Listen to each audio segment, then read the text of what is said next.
Uber unveils new design for its food delivery drone. Uber unveiled the design of its drone for food delivery, which it aims to fly before 2020.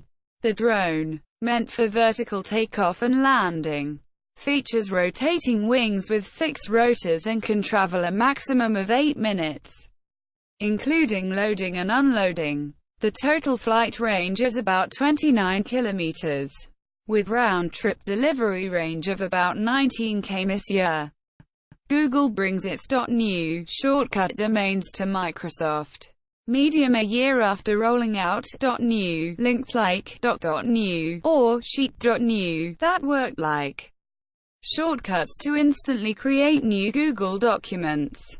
Google announced it's bringing these shortcuts to the rest of the web. Any company can register its own .new domain to generate shortcuts that work with their web app. Companies like Microsoft, Spotify and Medium have introduced such shortcuts. UCLA to celebrate 50 years of first use of Internet's predecessor, the University of California, Los Angeles. UCLA is celebrating the 50th anniversary of the birth of the Internet, with a public event on October 29. On this day in 1969, researchers began to transmit the command login from their workstation using Internet's predecessor, ARPANET, for the first time.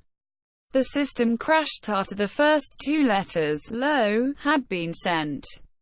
MIT uses shadows to help self-driving vehicles see around corners. MIT researchers developed a new system that uses small changes in shadows to determine if there's a moving object coming around the corner. Autonomous cars could one day use the system to quickly avoid a potential collision with another car or pedestrian, MIT said. However, MIT revealed that the system has only been tested in indoor lighting conditions so far.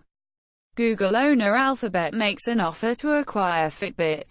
Reports Google owner Alphabet has made an offer to acquire US-based wearable device maker Fitbit. Reports said on Monday. Fitbit shares rose 27% on the news, giving the company a market capitalization of $1.4 billion. Founded in 2007 by James Park and Eric Friedman, Fitbit cut its 2019 revenue forecast in July after disappointing sales of its cheapest smartwatch, Versa Lite.